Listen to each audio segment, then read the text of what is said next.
members helping to provide leadership for the Building Our Future Together process. Thank you for your cooperation when being assigned a table number this evening. This gives you an opportunity to meet and work with different people each time. It also helps contribute to the diversity of opinion in each group. Thank you again for coming. We're very glad you're participating in this very important process. On your table is a sign-in sheet. If you have not, one second.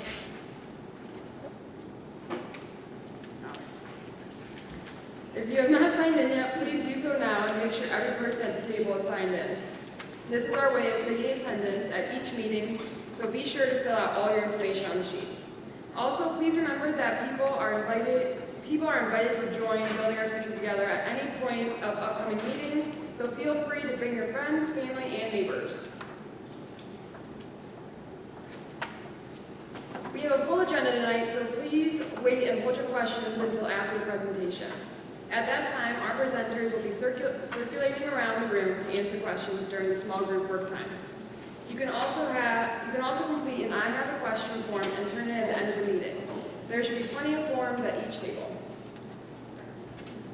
Also, please take a few minutes to learn more about the process online and help us spread the word about upcoming community engagement sessions via social media. If you were not able to be here for our first two sessions, you can also review all the materials and community feedback on the website.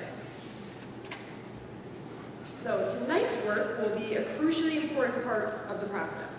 We will be learning more about some of the key components of our educational facilities master plan and providing feedback on our priorities for our facilities moving forward.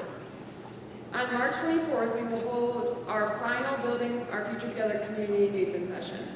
At this session, we will develop recommendations to be shared with the community at our open houses in April. Then, in May, we will present final recommendations for implementing the educational facilities master plan to the Board of Education. Now, it is my pleasure to introduce our superintendent, Dr. Lisa Hitchens, Carrie Van Sant from DLR Group, who helped lead the process in developing the district's educational facilities master plans, and our Chief Financial Officer, Tony Iglesias.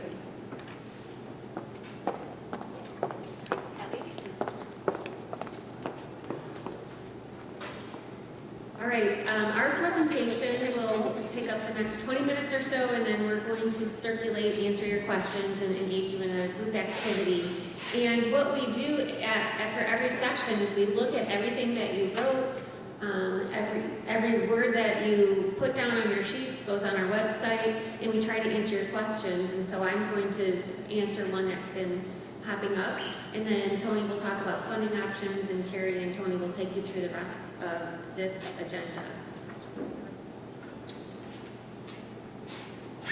So one of the questions that keeps coming up as we walk around and that people are leaving for us to answer is about what happens to my students during construction. We're about to share more information about what this master plan will look like. That's coming very shortly. And if you've engaged with the material already, you know that there's projects at every school in the district. We know that you want to know where your child will attend school during the construction process. We hear you, and we definitely know this is important to you. It's important to us as well. We're not trying to evade the question, but I can't answer that question right now because we don't have that final list of projects that we will be working towards. And the answer to that question about where will my child be is highly dependent on your choices that you make and that you help us make. I can assure you that our goal is also to minimize the disruptions to students. And we also have a goal of not investing our money in sunk costs, such as when we have to take an entire school of students and transport them somewhere else. Transportation is very expensive, as are mobile classrooms, so we'll do our best to minimize disruptions to students.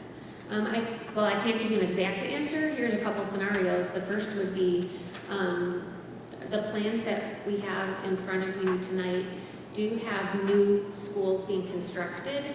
And when we do have a new school that's being constructed, our goal would be to build that school adjacent to the existing school so students could attend their old school while we're building the new school. And then when that school is ready, the students just walk across the campus to their new school.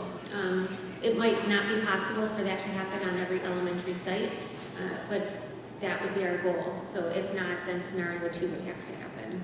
And then, like I mentioned, every school will be undergoing renovations. And again, our goal is just to make sure that we minimize the disruption. Under scenario 1, students would remain in the school. So anything at the middle school or the high school is always going to be scenario 1. We have nowhere else to put them. So scenario 2 would be if we did have to move elementary students around in the worst case scenario, that we weren't able to complete the projects in the summer or contain them to one part of the school. And again, we also have to be fiscally responsible and try to, sometimes when we do all the projects at one time, there is efficiency in scale. So it might, well, we have a lot of factors to consider. So that was a very long answer to your question about what happens to my child during construction, and the answer is it depends, and we will be able to give you more details as the plan evolves. Now I'll turn it over to Tony.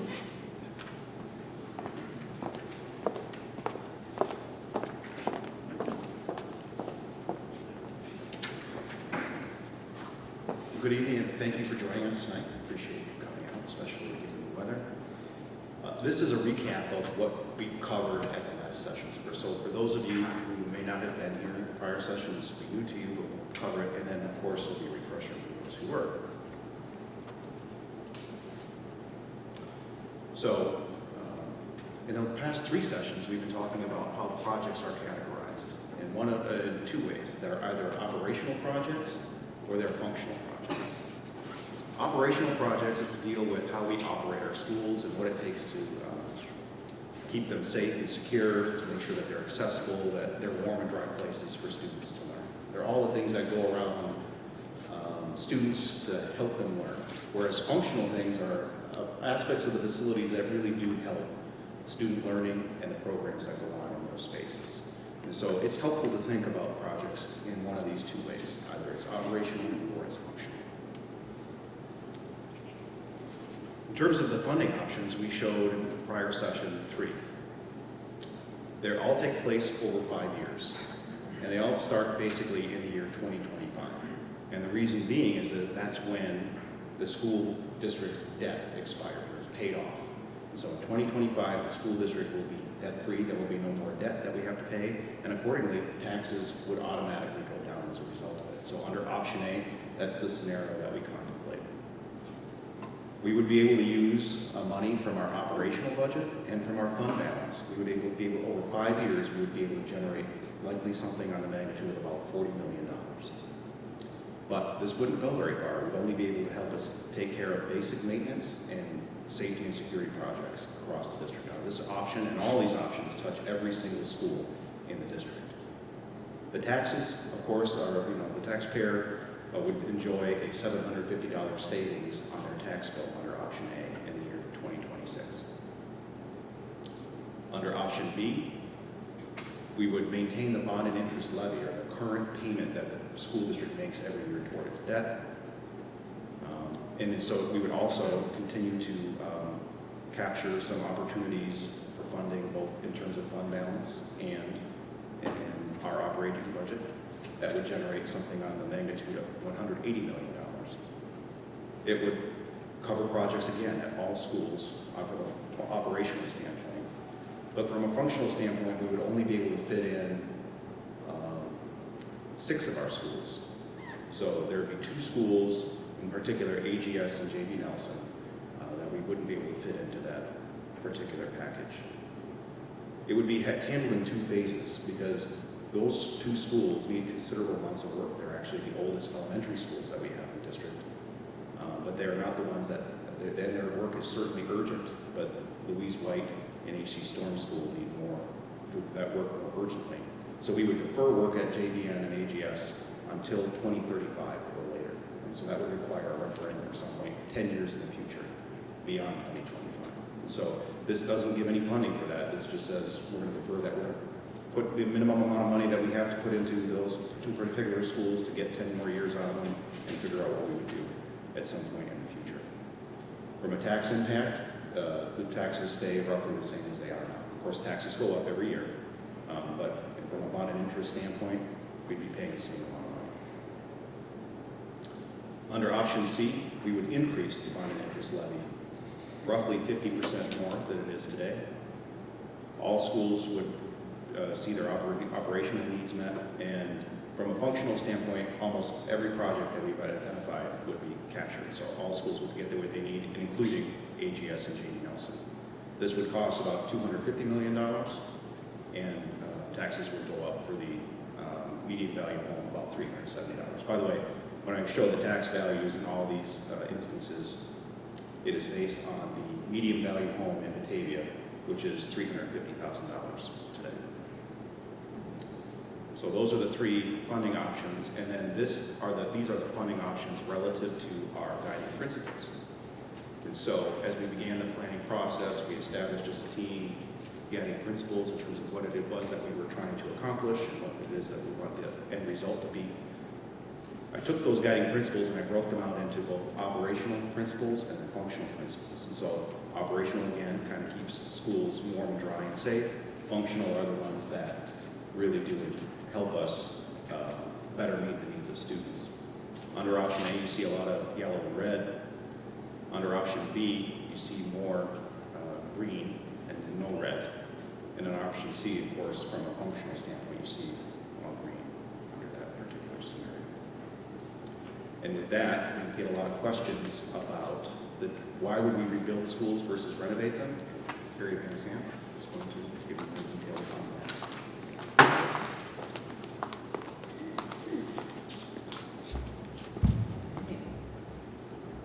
Everybody hear me okay? All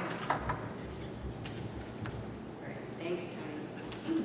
All right, so yes, one of the questions that's been coming to us as that master plan was recommended last June by the core team. So the team that helped guide and facilitate the master planning process for a good part of 2 years.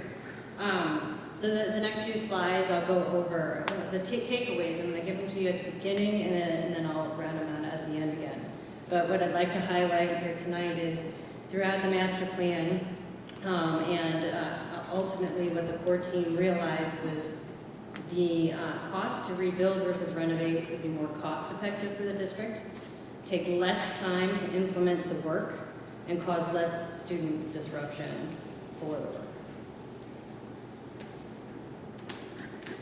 From the first community engagement session, if you were here, you might recall what we talked about as part of the master plan process.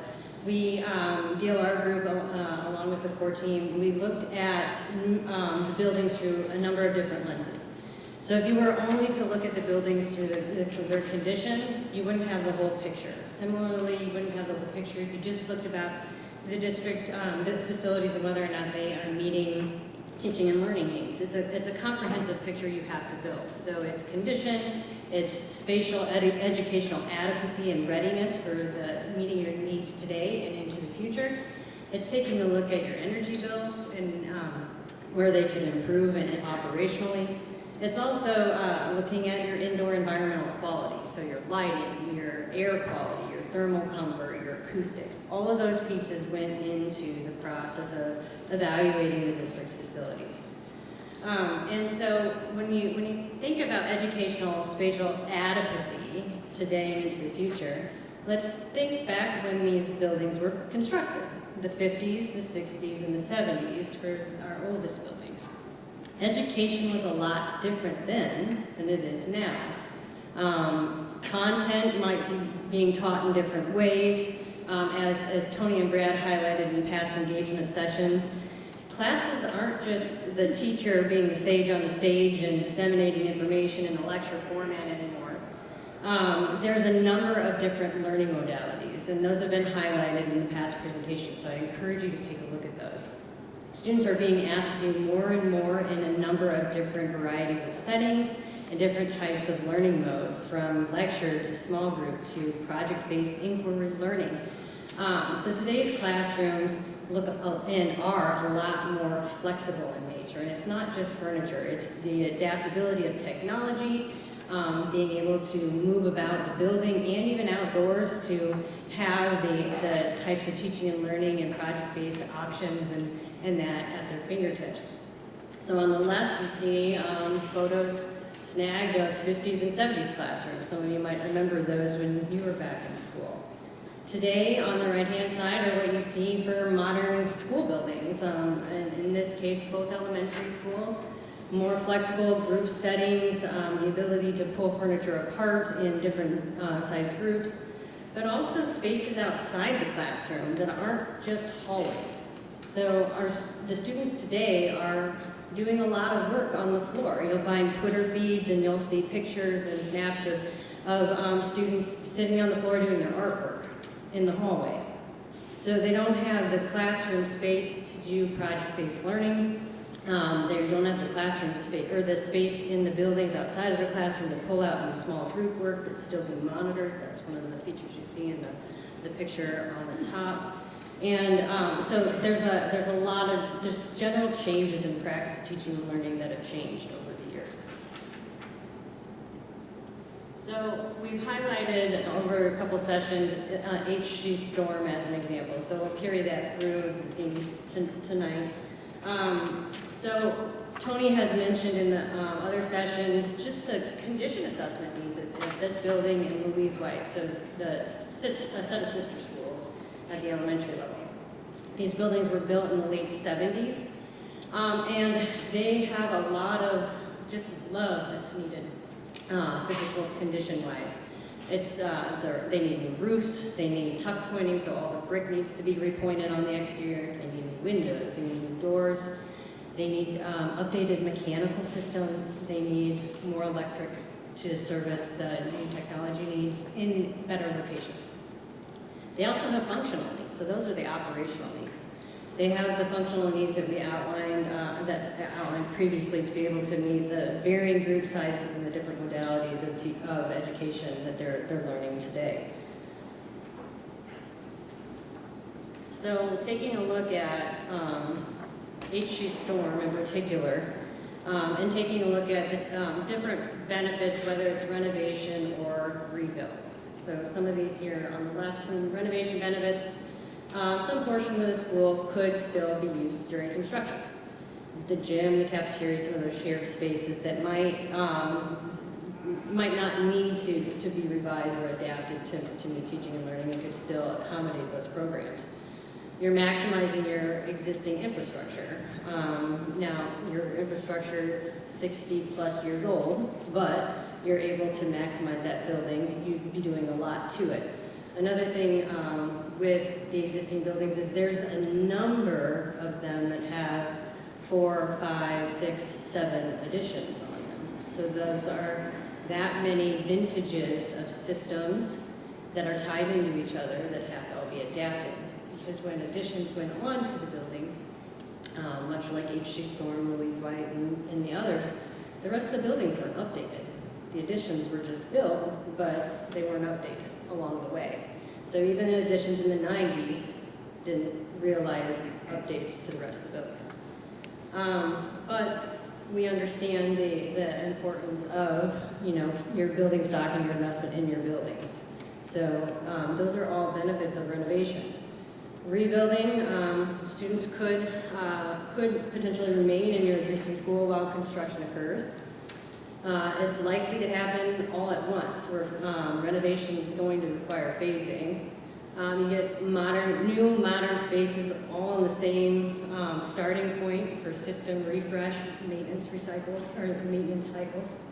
And you'd be able to adapt the site for site improvements to properly separate car, bus, and pedestrian traffic. That's the key element in a number of situations throughout the district that needs to be addressed. And as well as that, but you would be meeting all the guiding principles that were established during the master planning process. Some challenges: minimal space for site use, also the impact of construction occurring during the school year. There's a number of elements that have been defined operationally or functionally that could stem into the school year and thus create those disturbances. Not everything can unfortunately be done during the 8-week summer period, 8 to 10 week summer period that you have for construction and that window that the district has to work with. Renovation alone won't address all the needs. It might only be able to address a few needs. And then you're fitting your spaces into your existing shell or adapting and adding on to it to meet those needs. And integrating with older systems, as I mentioned, and you may not need all the guiding principles. So rebuild challenges, you will perceivably have congestion on the site if you're building a new building next to an existing building. And then you'll have potential impacts also to outdoor areas while the buildings will remain operational and new buildings are being constructed.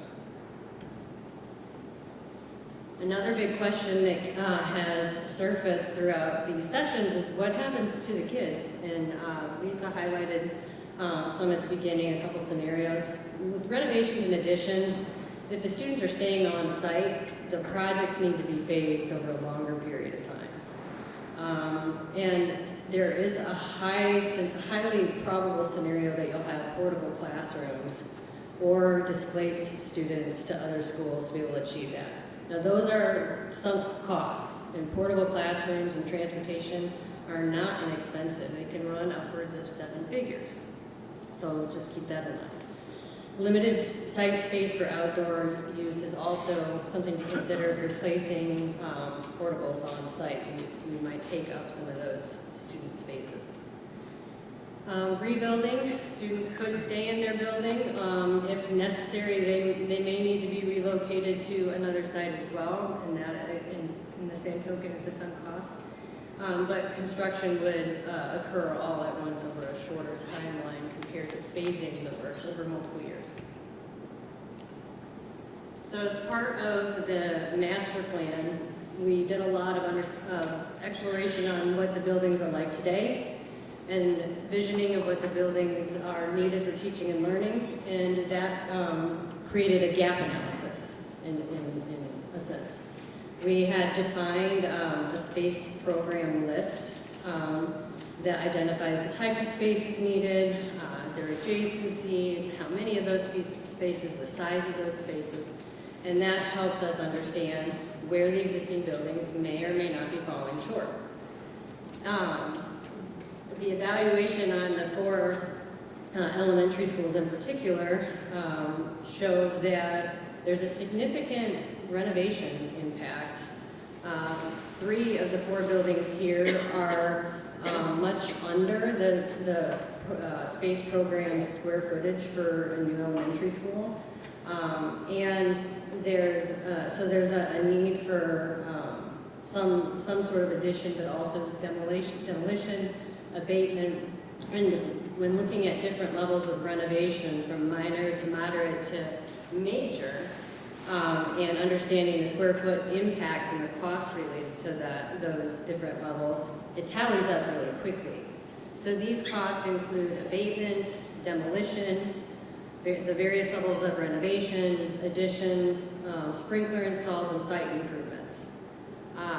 They also include what are called soft costs. So the soft costs, along with the hard construction costs, make up your total project costs.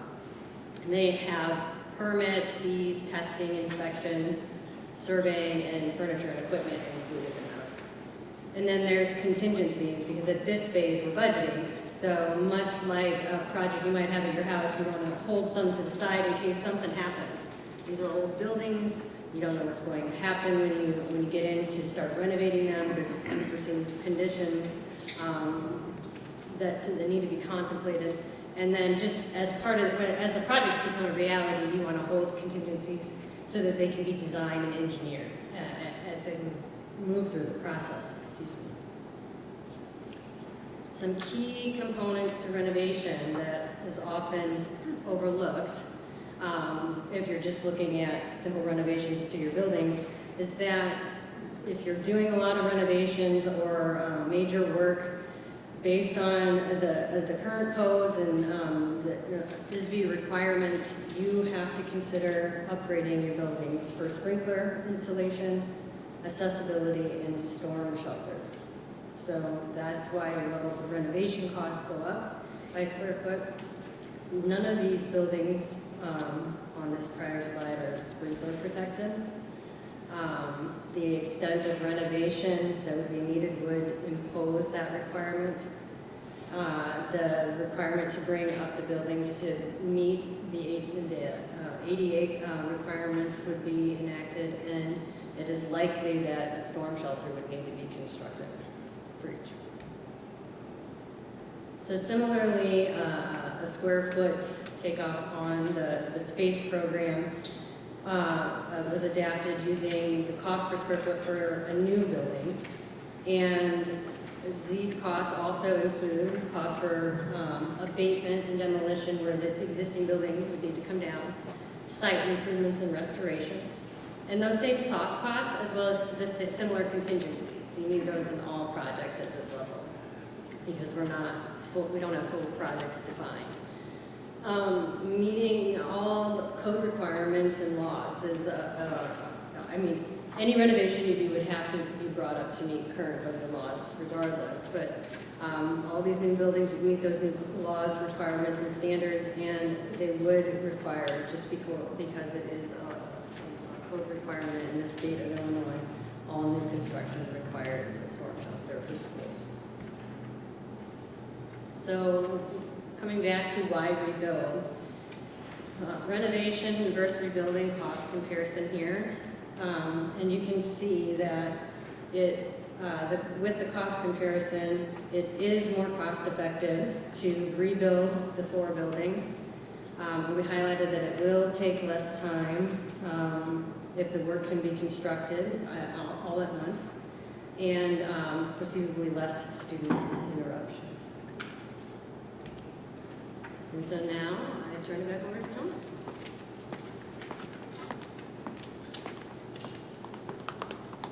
Okay, so what does it mean for all the schools in the district? And so that is kind of the purpose of why we're here tonight. We're going to dig into that in particular with the next activity.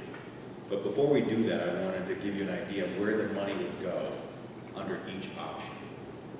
So as you recall, under option A, we're working with about roughly $40 million.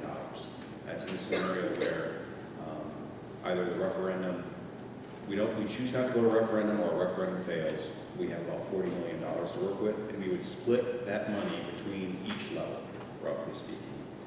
We'd basically be in a kind of a holding pattern where we do the security upgrades that we needed to do to keep the schools safe, and then basic maintenance. So keeping schools warm and dry, and security, and at the middle school and high school, some library renovations because those spaces need some work because they're quite aged. Under option B, where we would be maintaining the bond and interest levy, as you recall, perhaps we were generating about $180 million. $90 million would go toward the elementary schools for their operational and functional needs, with the exception of functional needs at AGS and JVM. So that would include some things, some examples on the bottom. It's not entirely inclusive, but some examples are early learning suites. And those are spaces that are designed for kids in pre-kindergarten, kindergarten, and first grade. They're shorter people and they need special facilities to meet their needs and adjacent restrooms, those kinds of things. STEM studios, our elementary schools aren't equipped with science labs, and these STEM studios would be a move in that direction where they would have opportunities to do more science-type lessons and spaces that would accommodate project work, like those kinds of things. And then collaboration spaces, and at the middle school and high school, taking care of their operational and maintenance needs under this particular option. Modernizing a library, spaces that are in high demand for electives, science labs, special ed programs. Those programs that are in those schools right now are in spaces that weren't designed for them. And in some cases, they're just crammed into spaces that are literally, in some cases, closets. And so it doesn't work well for them. And also collaboration spaces at both levels too. Under option C, most of the money goes toward the elementary schools, but it includes AGS and J.D. Nelson in this particular instance. All the work that we saw in option B would happen as well here too, so this is additive, and more work would happen at the middle school and high schools. In particular, site and traffic flow at the middle school is quite challenging. Community access, meaning spaces that the community can use that are on the periphery of the building, so they don't have to come into the center of the building and have issues related to building security, those kinds of things. And then here at the high school, visitor access to athletics, where the athletic entrances are quite far away from the parking lots, and people have to walk quite a ways before they get into the gymnasiums here in this particular building. So that's a high-level overview of where the money would go. And then we get to the individual school level. So we are about to pass out a breakout of each individual school and how the projects are broken out under each option. And we're showing them in this particular fashion in ways that are probable, possible, and unlikely. So at the prior session, you'll recall that we talked about the pressures that are on funding. So two things. One, we've seen unprecedented inflation in our economy in the last year, and as we just learned more about today, the numbers that just came out. But in particular, we've been undergoing significant construction escalation costs at rates that we haven't seen before. So if that continues, that's going to limit the amount of money we have available, or the amount of work that we can accomplish with the money that we have available in the future. So that's why we're sharing these projects with you in terms of what we're likely able to accomplish, what's possible to accomplish, and what we're probably not going to be able to accomplish under each of these options, because it does depend on how much money is available and what happens between now and the time that we begin construction. We don't want anybody leaving here thinking that we promised you something that we couldn't necessarily fulfill. So you'll see an example school under each of these options. In fact, at the elementary levels, we paired some schools together because we have 6 elementary schools, and they were built in pairs on each side of the river. So there's 3 sets. Alice Gustafson and J.B. Nelson were built about the same time on opposite sides of the river. H.C. Storm and Louise White, 1978, opposite sides of the river. And then Hoover Wood and Grace McLean were built in 2001 on opposite sides of the river. So when one school has needs, almost certainly the other school across the river that is paired has those very same needs. And so we'll pass those sheets out, and you'll be able to dig into these options and learn more about what it means for each individual school, because all schools get considerable amounts of work, but that scope varies based on the option. So key takeaways before you get into those sheets and get to read those details. As Gary mentioned, rebuilding is cheaper than renovating at 4 schools. I know that's hard to believe. We get that a lot, but that's true.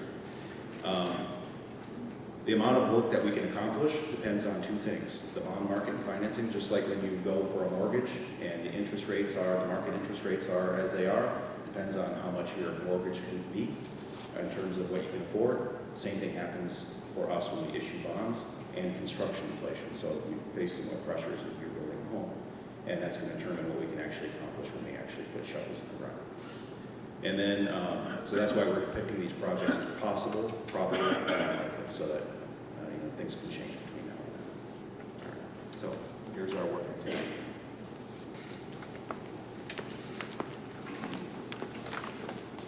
All right, first and foremost, we want to have you combine groups. If there's 4 or less people at your table, could you relocate yourselves to make groups of 6 or more?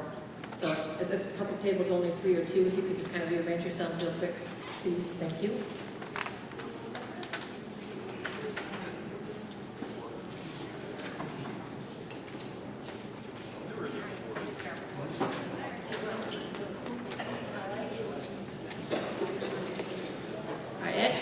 You have a green sheet, and that's your official work activity for your reporter to report on. So each table group is going to need to select a reporter and a facilitator. So the reporter's job is to actually write the information down on the green sheet. Please make sure to fill in the information in the upper left-hand corner of that sheet about your table. The facilitator should facilitate the discussions, keep the group focused so the work is completed on time, and then report out the table results when we share ideas at the end of the session tonight. Please make sure that the information on the green sheet reflects general agreement of everyone at your table, not just one or two of the individuals. Monitor the time to make sure your group finishes on time. You know this particular activity is going to take quite a bit of time, so we're going to try to give you about an hour, so about 8 o'clock we should be reporting out from the table groups. At the end of the session, we'll collect just those green sheets, so please make sure again that that's filled out completely. So you have your 2 packets. One packet, as Tony mentioned, is the one that goes school by school, or pairs of schools, to talk about the possible projects at each one. The second packet describes those projects in greater detail.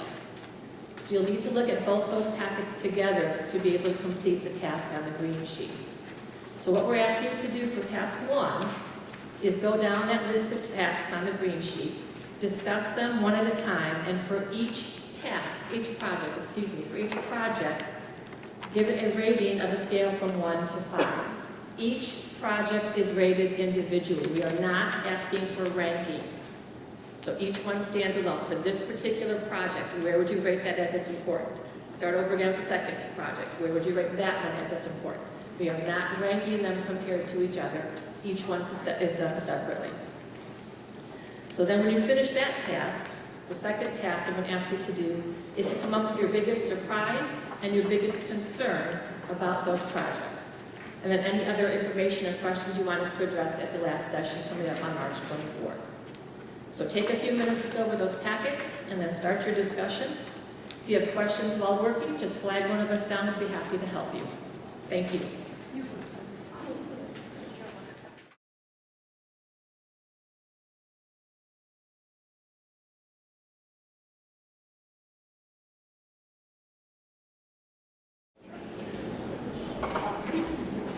All right, so at table 6, right? At table 6, our biggest surprise was that there was so much focus on travel time between classes at the high school and middle school. Biggest concern that the dollar signs in each category may have driven the way people vote for what's important and what's not. A lot of times. Everything's important. Is that it?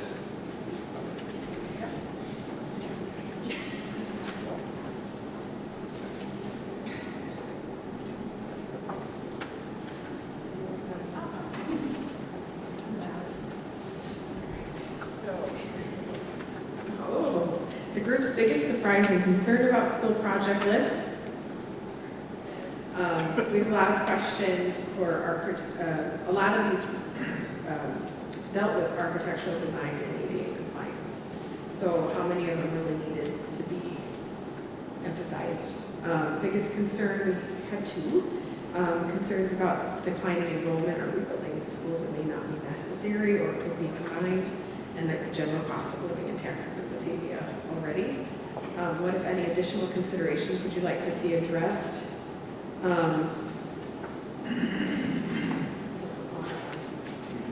I thought we talked about we'd want to see teacher input on a lot of these questions in order to rank ours better.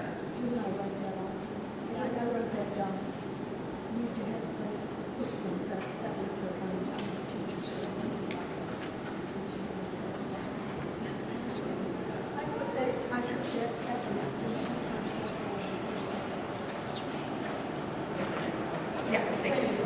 Thank you.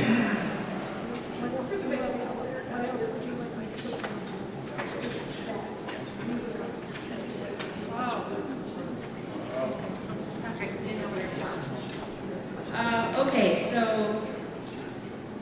I think earlier was mentioned, I think one of our biggest concerns was just managing the list and then how it correlates to these dollar signs.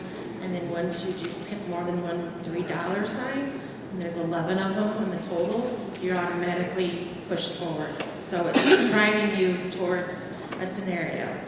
And then surprising was that just managing the feedback that everything is important and then having to decide something is least important and so forth. And we had a concern about how safety is addressed in these projects and where that really fit in as an operational thing. It seemed to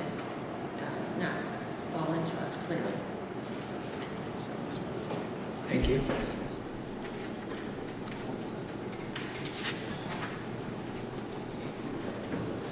That's okay, no problem. So for us, the biggest surprise, I guess, was that it was enlightening to know that there wasn't really a concrete breakdown of cost or timeline with more specificity in the numbers.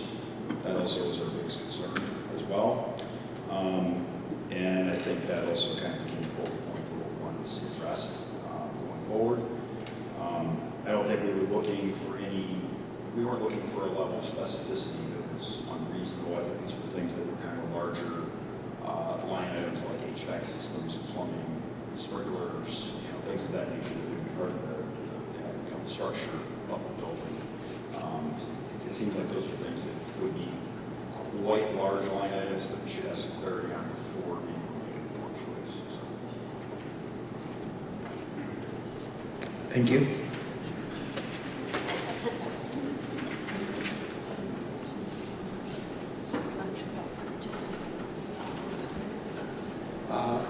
Our biggest surprise was at the table we were talking about how we weren't aware as how many technological needs there were until we saw this huge list of questions.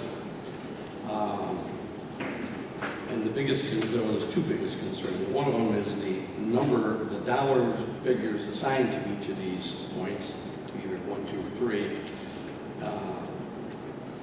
Also a concern that when it gets to the public at large, they are not going to see any of this input. They're going to be basically faced with a yes or no question. And whether it's A, B, or C, they're not going to even realize that there were 3 options. They're going to just say, get rid of the bonds so we can get our taxes reduced, extend the bond, and we'll have no change in taxes, or go with the biggest one, which will increase our taxes. And there's going to be a huge amount of, I wouldn't say misinformation, but uninformation on the public's part to know how to make the best decision. We're coming up with the best decision we think, but how's the public going to know that? So this isn't being sold very well to the rest of the 26,000 people in the city. Okay, thank you. Is that all? Okay. Well, thanks again, you guys. I know this is, many of you have been here. I see some familiar faces, and we really appreciate you coming out and giving us the input. The next meeting will be March 24th, and the focus of that will be developing recommendations for our plan as we're moving forward. So, to the point that was just made, we would like to see more people here. Invite your friends, neighbors, anyone who's here, because we want to get the word out and we want people to get educated in this process. So again, thank you for your time.